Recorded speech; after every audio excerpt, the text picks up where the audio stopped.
وہ نبی جب دنیا سے گئے، آخری دن ہے آپ کی زندگی کا، سوموار کے دن آپ کا انتقال ہوتا ہے، اور اتوار کے دن رات میں جو چراغ آپ کے گھر پہ جلتا ہے، اس چراغ کا تیل بھی پڑوسی سے ادھار لیا جاتا ہے۔ اس نبی نے اپنے لیے کچھ نہیں کیا، کوئی پراپرٹی نہیں بنائی، کوئی مکان نہیں بنایا، کوئی دولت اکٹھا نہیں کی۔ اس نبی نے پوری زندگی کو اللہ کے دین کے لیے لگا دیا۔ اس نبی کی زندگی کا ایک ہی مقصد ہے کہ لوگ اسلام لے آئیں، لوگ ایمان لے آئیں، لوگ توحید پر آ جائیں۔ اللہ نے قرآن میں فرمایا فَلَعَلَّكَ بَاقِعٌ نَفْسَكَ عَلَىٰ آثَارِهِمْ إِن لَّمْ يُؤْمِنُوا بِهَٰذَا الْحَدِيثِ أَسَفًا۔ اے نبی، اگر یہ لوگ ایمان نہیں لاتے تو کیا آپ اپنی جان دے دیں گے؟ آپ اپنی جان کو جوخم میں ڈال دیں گے؟ کیا آپ اپنی جان دے دیں گے؟ آپ لوگوں کے ایمان لانے کی اتنی چنتا کیوں کرتے ہیں؟ میرے پیارے ساتھیوں، نماز کی حالت میں اللہ کے نبی کے گلے میں عقبہ ابن ابی معیط آتا ہے اور چادر ڈال کر کے آپ کا گلا دبانے کی کوشش کرتا ہے۔ ابو بکر صدیق آتے ہیں اور اپنے نبی کی جان بچاتے ہیں اور کہتے ہیں اتقتلون رجلا ان یقول ربی اللہ، کہ او لوگو، کیا تم اللہ کے نبی کو صرف اس لیے قتل کر دینا چاہتے ہو کہ وہ اللہ کو اپنا رب کہتے ہیں، وہ اللہ کو اپنا رب کہتے ہیں، اس اپرادھ میں اور اس جرم میں تم ان کو قتل کر دینا چاہتے ہو؟ وہ لوگو تم اتنے بڑے ظالم کیوں ہو؟ اللہ کے نبی نماز پڑھ رہے ہیں، ایک ظالم آتا ہے اور آپ کے اوپر اونٹنی کی اوجھڑی لا کے رکھ دیتا ہے، اونٹنی کی گندگی اور اونٹنی کی بچہ دانی لا کے رکھ دیتا ہے۔ اللہ کے نبی سجدے سے سر نہیں اٹھا پا رہے ہیں، اور اللہ کا کوئی بندہ آتا ہے اور جب اس اوجھڑی کو ہٹاتا ہے تب اللہ کے نبی سجدے سے سر اٹھاتے ہیں۔ کتنی تکلیفیں سہی اس نبی نے، اور آج اس نبی کا آخری ٹائم ہے، اس نبی کے انتقال کا ٹائم۔ سوموار کا دن آتا ہے، فجر کی نماز کا ٹائم ہے، اللہ کے پیارے نبی اپنے کمرے کا پردہ ہٹاتے ہیں، سامنے ابو بکر صدیق نماز پڑھا رہے ہیں، صحابہ کرام پیچھے نماز پڑھ رہے ہیں۔ اللہ کے نبی اپنے حجرے کے دروازے سے یہ منظر دیکھ رہے ہیں، آپ کے چہرے پر مسکراہٹ آ جاتی ہے، آپ ہنسنے لگتے ہیں۔ صحابہ کرام نماز کی حالت میں محسوس کر لیتے ہیں کہ اللہ کے نبی اپنے کمرے کے دروازے پر کھڑے ہیں۔ صحابہ کہتے ہیں ہم کو یہ ڈر ہوا کہ کہیں ہماری نماز نہ خراب ہو جائے اور کہیں ہم نماز کو بیچ میں سے چھوڑ کے نہ بھاگ جائیں، اور ابو بکر صدیق رضی اللہ تعالیٰ عنہ بھی پیچھے ہٹنے لگے۔ اللہ کے نبی نے اشارہ کیا کہ اے ابو بکر، تم نماز کو کنٹینیو رکھو، تم نماز کو جاری رکھو، اور آپ نے پردہ گرا دیا اور آپ نے پردے کو دوبارہ اپنی جگہ کر دیا۔ صحابہ کہتے ہیں کہ یہ آخری منظر تھا جو اللہ کے نبی نے اپنے صحابہ کا دیدار کیا تھا۔ نبی خوش ہو گئے، نبی کے چہرے پر مسکراہٹ آ گئی کہ میری امت، میرے باپ بھی نماز پڑھ رہی ہے، نماز نہیں چھوٹی ہے، نماز جاری ہے۔ آج امت کو اپنے نبی کو جس چیز کی اتنی فکر تھی، نماز، آج امت کو نماز کی بھی فکر نہیں۔ رات بھر تقریریں سننے والے فجر کی نماز میں غائب ہو جاتے ہیں۔ گاؤں میں جلسہ ہو رہا ہے، جلسے میں ہزاروں کی پبلک ہے، مسجد میں چلے جاؤ تو 8-10 لوگ مشکل سے نماز میں ملتے ہیں۔ میرے پیارے ساتھیوں، آج تم نبی سے محبت کا دعویٰ کرتے ہو، نبی سے پیار کا دعویٰ کرتے ہو، اس نبی کو تو نماز سے اتنی محبت تھی، اتنی محبت تھی کہ وہ نبی کہا کرتے تھے جعلت قرۃ عینی فی الصلاۃ، نماز میری آنکھوں کی ٹھنڈک ہے، نماز میرے دل کا سکون ہے۔ جب اللہ کے نبی ٹینشن میں ہوتے تھے، پریشانی میں ہوتے تھے، حضرت بلال سے کہتے تھے یا بلال ارحنا بالصلاۃ، اے بلال تم جلدی سے اذان دے دو اور جلدی سے نماز کھڑی ہو جائے تاکہ میرے دل کو سکون مل جائے۔ میرے نبی کو نماز سے سکون ملا کرتا تھا۔ اللہ کے نبی جلدی کسی کے اوپر بد دعا نہیں کرتے تھے، مگر جب آپ کی ایک مرتبہ عصر کی نماز قضا ہو گئی، دشمنوں سے لڑائی چل رہی تھی، جنگ خندق کا موقع تھا، اور لڑائی کے دوران آپ کی عصر کی نماز قضا ہو گئی، سورج ڈوب گیا، عصر کی نماز قضا ہو گئی، تو اللہ کے نبی کے منہ سے بد دعا نکل گئی۔ آپ نے فرمایا ملأ اللہ بیوتہم وقبورہم نارا، اے اللہ ان کے گھروں کو تو جہنم کی آگ سے بھر دے، ان کی قبروں کو تو جہنم کی آگ سے بھر دے۔ شغلونا عن الصلاۃ الوسطی، اے اللہ ان کی وجہ سے ہماری عصر کی نماز چھوٹ گئی۔ اتنی فکر تھی اللہ کے نبی کو نماز۔ آج ہم نماز نہیں پڑھتے، کیوں صاحب؟ ارے کام بہت ہے، کوئی بزنس کر رہا ہے، کوئی نوکری کر رہا ہے، کوئی جاب کر رہا ہے، کوئی کالج میں جا رہا ہے۔ میرے پیارے ساتھیوں، آپ اللہ تعالیٰ کو کیا منہ دکھاؤ گے؟ اللہ جب پوچھے گا میرے بندے تو 24 گھنٹے میں 5 بار میرے آگے ماتھا جھکانے کو بھی تیار نہیں تھا، میرے آگے سر جھکانے کو تیار نہیں تھا، تو اللہ اکبر کہہ کر میرے آگے نماز پڑھنے کو تیار نہیں تھا۔ میرے پیارے ساتھیوں، اللہ کو کیا منہ دکھائیں گے؟ یہ نماز نبی کی آنکھوں کی ٹھنڈک تھی، اور اپنے آخری ٹائم بھی اللہ کے نبی نے نماز کی تلقین کی اور نماز پڑھنے پر لوگوں کو ابھارا۔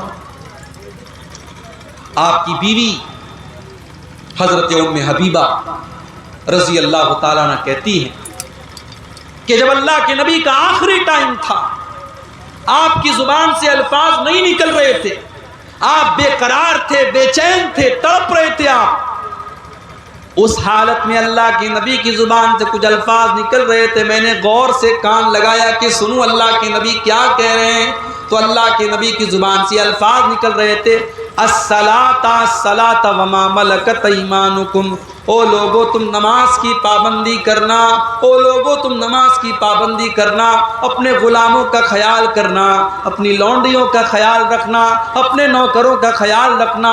آخری ٹائم بھی اللہ کے نبی کو نماز کی چنتا ہے، نماز کی فکر ہے۔ اور آگے بڑھیے، سوموار کا دن ہے، آج آپ کی زندگی کا آخری دن ہے۔ آپ حضرت عائشہ کی گود میں سر رکھ کر کے لیٹے ہوئے ہیں، حضرت عبد الرحمن ابن ابو بکر آتے ہیں، ان کے ہاتھوں میں مسواک ہے۔ اللہ کے پیارے نبی کی نظر مسواک کے اوپر بڑھ جاتی ہے۔ آپ اماں عائشہ کو اشارہ کرتے ہیں، اماں عائشہ سمجھ جاتی ہیں کہ آپ مسواک کرنا چاہتے ہیں۔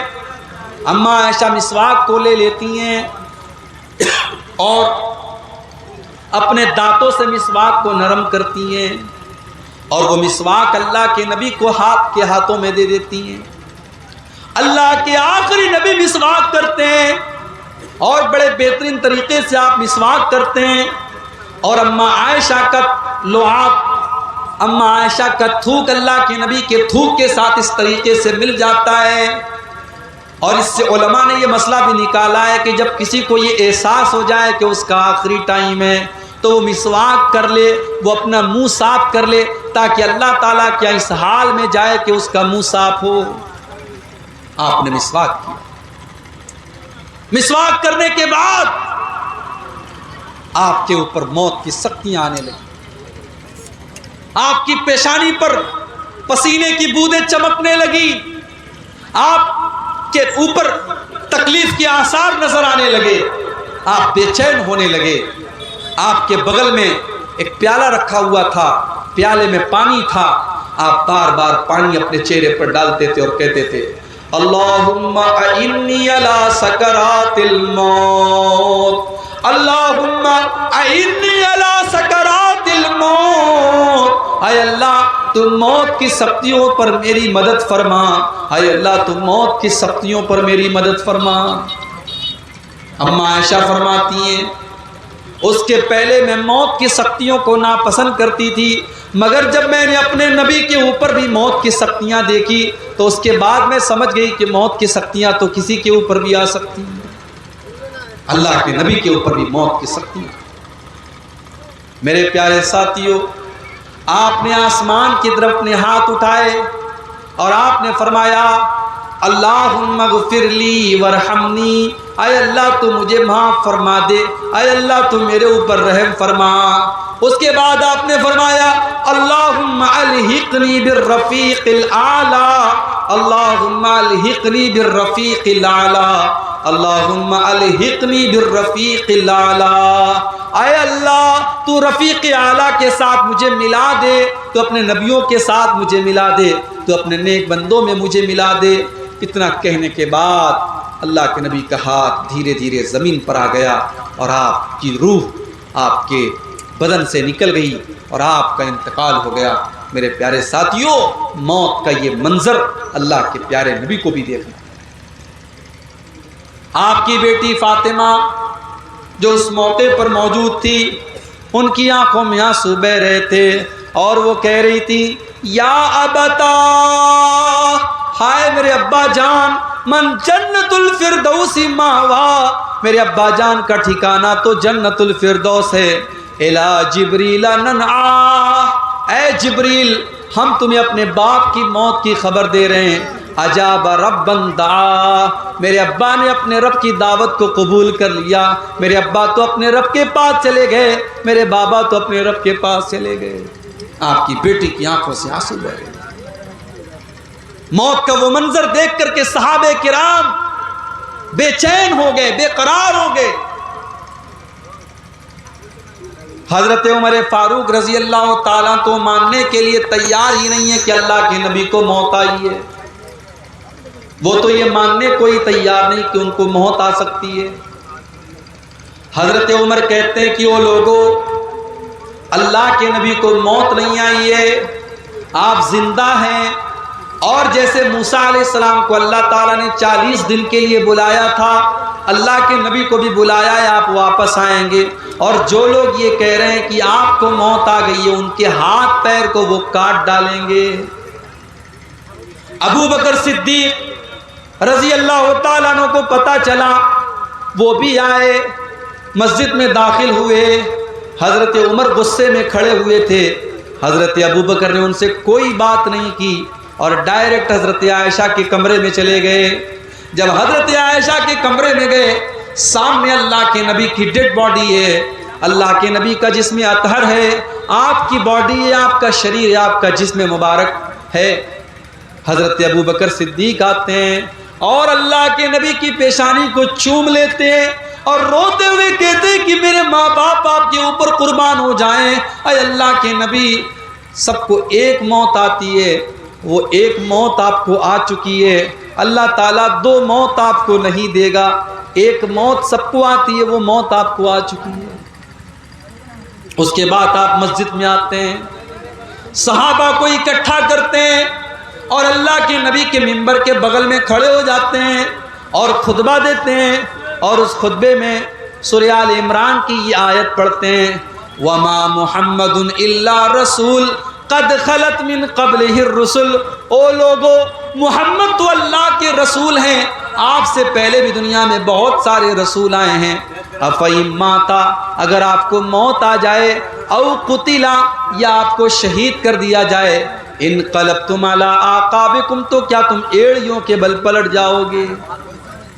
حضرت ابو بکر صدیق نے قرآن کی یہ آیت پڑھی اور اس کے بعد کہا من کان یعبد منکم محمدا فإن محمدا قد مات، او لوگو جو محمد صلی اللہ علیہ وسلم کی عبادت کرتا تھا وہ یہ کان کھول کر کے سن لے کہ محمد صلی اللہ علیہ وسلم کو موت آ چکی ہے۔ ومن کان یعبد اللہ، اور جو اللہ کی عبادت کرتا تھا وہ یہ جان لے کہ اللہ زندہ ہے اور اللہ کو کبھی موت نہیں آ سکتی۔ تو یہ اللہ کے نبی کی موت کا ایک منظر تھا جو میں نے آپ کے سامنے بیان کیا۔ تو میرے بھائیوں، موت کبھی بھی آ سکتی ہے، موت کے آنے کے پہلے اللہ کی بارگاہ میں سچی توبہ کر لو، اللہ سے معافی مانگو۔ اور یہ جتنی مصیبتیں ہمارے اوپر آ رہی ہیں، ہم مارے جا رہے ہیں، کاٹے جا رہے ہیں، کہیں قرآن جلایا جا رہا ہے، کہیں نبی کی توہین ہو رہی ہے، یہ ہمارے برے اعمال کا نتیجہ ہے، یہ ہمارے گناہوں کا نتیجہ ہے۔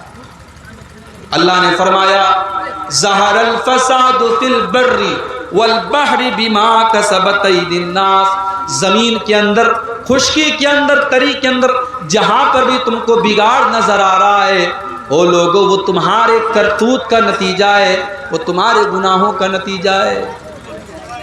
تو یہ گناہوں کا نتیجہ بڑا برا ہوتا ہے۔ بعض علماء نے لکھا ہے کہ جب میں کوئی گناہ کرتا ہوں تو اس گناہ کا اثر مجھے اپنی بیوی کے اخلاق میں نظر آتا ہے، مجھے اپنی سواری کے اندر نظر آتا ہے، سواری سے جا رہا ہوں، سواری پھسل جاتی ہے اور بیوی کے اخلاق میں کوئی کمی نظر آتی ہے، میں سمجھ جاتا ہوں کہ میں کوئی گناہ کر رہا ہوں۔ گناہ کا انجام ہمیشہ بھیانک ہوتا ہے۔ جب انسان کوئی گناہ کرتا ہے، کوئی پاپ کرتا ہے، اس کی روزی روٹی چھین لی جاتی ہے، اس کے مقدر کی روزی جو اللہ تعالیٰ لکھتا ہے وہ روزی چھین لی جاتی ہے۔ اللہ کے پیارے نبی فرماتے ہیں ان العبد لیحرم الرزق بذنب یصیبہ، انسان کو جو روزی ملنے والی ہوتی ہے وہ روزی اس سے چھین لی جاتی ہے اس کے گناہ کی وجہ سے۔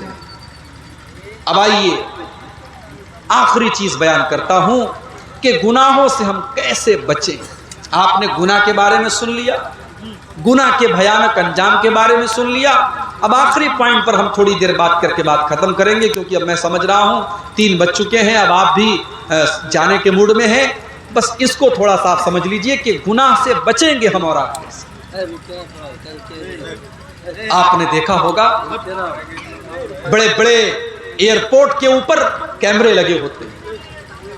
باغ ڈوگرا ایئرپورٹ پر آپ چلے جائیے، وہاں کیمرے لگے ہوئے ہیں ہر طرف۔ پٹنہ اسٹیشن پر چلے جائیے کیمرے لگے ہیں، کٹیہار اسٹیشن پر چلے جائیے کیمرے لگے ہیں۔ کیمرے کیوں لگتے ہیں میرے بھائی؟ کیمرے اسی لیے لگتے ہیں تاکہ کوئی کرائم نہ ہو، کوئی جرم نہ ہو، کوئی چور چوری کرنے سے ڈرے، کسی کیمرہ لگا ہوا ہے، کوئی کسی لڑکی کو چھیڑنے سے ڈرے، کوئی بدماش لڑکا، وہ سمجھ جائے کہ کیمرہ لگا ہوا ہے۔ اگر آپ گناہ سے بچنا چاہتے ہیں، آپ کو یہ معلوم ہونا چاہیے کہ اللہ تبارک و تعالیٰ نے بھی ایک کیمرہ ہمارے اور آپ کے اوپر لگایا ہے، اور یہ کیمرہ ایسا ہے جو 24/7 آن ہے۔ یہ کیمرہ کبھی بند ہونے والا نہیں ہے، یہ اللہ کا کیمرہ ہے۔ اللہ کے فرشتے ہر بات کو ریکارڈ کر رہے ہیں۔ وَإِنَّ عَلَيْكُمْ لَحَافِظِينَ كِرَامًا كَاتِبِينَ يَعْلَمُونَ مَا تَفْعَلُونَ، میرے بندو ہمارے فرشتے تمہاری ایک ایک حرکت کو نوٹ کر رہے ہیں، ایک ایک عمل کو نوٹ کر رہے ہیں۔ تم اللہ سے کوئی چیز چھپا نہیں سکتے ہو، سب ریکارڈ ہوگا۔ میری ماں بہنوں، جو آپ کی زبان سے جو باتیں نکلتی ہیں، جو غیبت اور چغلی ایک دوسرے کی آپ کرتی ہیں، وہ غیبت اور چغلی بھی ریکارڈ کی جا رہی ہے، وہ بھی نوٹ کی جا رہی ہے۔ ما یلفظ من قول الا لدیہ رقیب عتید، میرے بندے تیری زبان سے جو الفاظ نکلتا ہے وہ سارے کے سارے الفاظ ریکارڈ کیے جا رہے ہیں۔ تو دنیا کے کیمرے سے ہم ڈرتے ہیں، اللہ کے کیمرے سے کیوں نہیں ڈرتے میرے بھائی؟ کل قیامت کے دن اللہ کی بارگاہ میں اللہ کے کیمرے کی ساری ریکارڈنگ ہمارے سامنے رکھ دی جائے گی۔ ہم نے رات کو 12 بجے کمرہ بند کر کے اپنے باپ سے، اپنی ماں سے، اپنے بھائی سے، سب سے چھپا کر کے ہم نے جو غلط کام کیا تھا وہ بھی ہمارے سامنے رکھ دیا جائے گا۔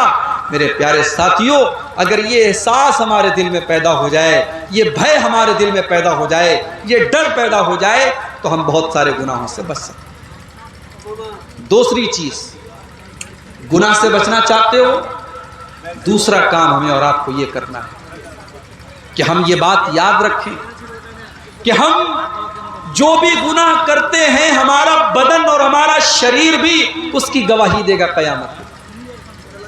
ہم نے آنکھوں سے کوئی غلط کام کیا، ہم نے ہاتھوں سے کوئی غلط کام کیا، ہم پیروں سے غلط جگہ چل کر کے گئے، حتی اذا ما جاؤہا شہید علیہم سمعہم وابصارہم وجلودہم بما کانوا یعملون، کل قیامت کے دن تمہارے کان بھی تمہارے خلاف گواہی دیں گے، تمہاری آنکھیں بھی تمہارے خلاف گواہی دیں گی، تمہارے ہاتھ پیر بھی تمہارے خلاف گواہی دیں گے، یہاں تک کہ یہ دھرتی اور زمین بھی بولے گی۔ اذا زلزلت الارض زلزالہا واخرجت الارض اثقالہا، وقال الانسان ما لها یومئذ تحدث اخبارها، زمین بولے گی، زمین بات کرے گی۔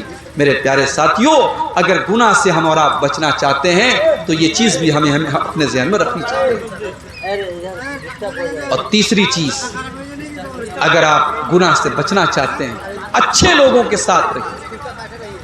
انسان جن لوگوں کے ساتھ رہتا ہے اس کا اثر بھی اس کے اوپر پڑتا ہے۔ اگر آپ شرابی کے ساتھ بیٹھیں گے اٹھیں گے، آپ کے دل میں شراب کے متعلق نفرت کم ہو جائے گی۔ بے نمازی کے ساتھ بیٹھیں گے، بے نمازی بن جائیں گے آپ۔ جھوٹوں کے ساتھ بیٹھیں گے، جھوٹے بن جائیں گے آپ۔ اگر آپ گناہوں سے بچنا چاہتے ہیں تو نیک لوگوں کے ساتھ آپ اٹھیے اور بیٹھیے۔ میرے پیارے ساتھیوں، گناہوں سے بچنے کے لیے ایک کام یہ بھی کرنا پڑے گا ہمیں اور آپ کو کہ کبھی کبھی ہمیں قبرستان جانا چاہیے، موت کو یاد کرنا چاہیے۔ جب کسی جنازے میں جائیں، جب کسی قبر کو دیکھیں تو اپنے انجام کو سوچیں کہ کل تک جو فور ویلر میں گھومتا تھا، فارچونر میں چلتا تھا، آج 4 لوگوں کے کندھے پہ قبرستان جا رہا ہے۔ یہ انجام ہمیں اور آپ کو اپنا بھی دیکھنا ہے۔ ہم موت کو دیکھ کر کے عبرت حاصل کریں۔ تو میرے بھائیوں، گناہوں اور اس کے انجام کے تعلق سے یہ چند باتیں میں نے آپ کے سامنے رکھی ہیں، کیونکہ اب دھیرے دھیرے آپ کے جو موڈ جو بن رہا ہے وہ جانے کا موڈ بن رہا ہے، اور